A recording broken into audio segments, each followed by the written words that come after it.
Okay, dude. So we haven't done a rank order in a minute. So I was thinking we do a rank order. What? Okay. You pulling something out? I'm just pulling out my phone. Oh, okay, I thought you were about to shoot me with a weapon. No, I got you. Okay, so what I have here, we've done horror movies. I know you're really into horror movies. But let's just go like the whole other side of the spectrum. What are your 3 favorite movie scenes in comedy? Funniest movie scenes. Okay. That's what I'm going with. Funniest movie scenes.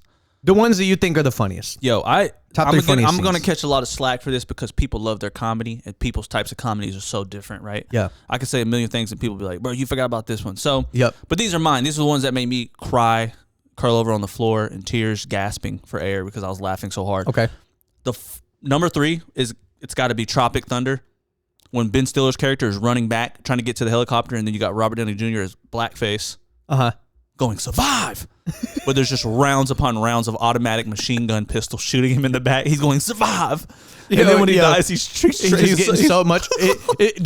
Don't his hands just open up like palm trees? Yes, bro. They're like dangling. They don't even look like hands no more. But also, it's like they're shooting him for no reason. Like at this point, it's like he's for sure dead. And they're just unloading, wasting ammo into his back. Yeah, dude, the humor of that was so good because they just took it so much to the extreme that it was so absurd. Exactly. How many times do you think he got shot if you had to guess? If I had to guess, just because we went to the shooting range recently, I'd have to say that they put probably like, you have 6 people. They're all putting 2 rounds each. He probably got shot like 250 times in the back. In the back, bro, with automatic machine guns. All right, number 2, I got to go with Game Night. We both love that movie. There's a scene in Game Night, right? We got to be talking about the same one. What? Tell me. Yes, the one where they just get back from the store. Yeah. They got some chips, salsa, and some other snacks. The neighbor, who has been trying to hang out with him for a while, is like, "Oh, you guys having a game night?" And then they're like, "Yeah, no, we're just kind of staying in tonight." But they have 2 bags of Tostino's chips, and he's like trying to get the information out of him. It's just a hilarious scene, lots of tension. One that slept on a lot though, because I think it's like a very subtle form of comedy. It is. That's it, and there's like this like monologue kind of like tense push in on his face when he's trying to decipher. How's that possibly profitable for Frito-Lay? Yeah. He goes. He said something like, I can't remember exactly how many bags were in it, but he was like 6 bags of Tostitos or something. He goes. And then Jason Bateman's character says something like, he was like, oh yeah, they were on a 3-for-1 sale. And then he was like, how could that possibly be profitable for Frito-Lay? So what I think is so funny, dude, is he is pushing. He didn't need to push back on that point. Right. He just he had to make an economic right. Exactly, dude. What a funny scene. What a subtle thing. That's good, dude. Yeah, I love that one. I think first for me, and this is going to be an oddball because it's not necessarily a comedy film, but Django. The KKK about to raid the dentist and Django himself, and they have a debate over the mask. That's a good one. You got Jonah Hill in that, and he's like, oh, they're just.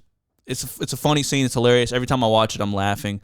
You got the freaking scene where he's like, okay, let's all agree maybe the mask this time were a bad idea. And he goes, I watched my wife stay up all damn night making these masks for you, so ungrateful sons of, just to see y'all complain.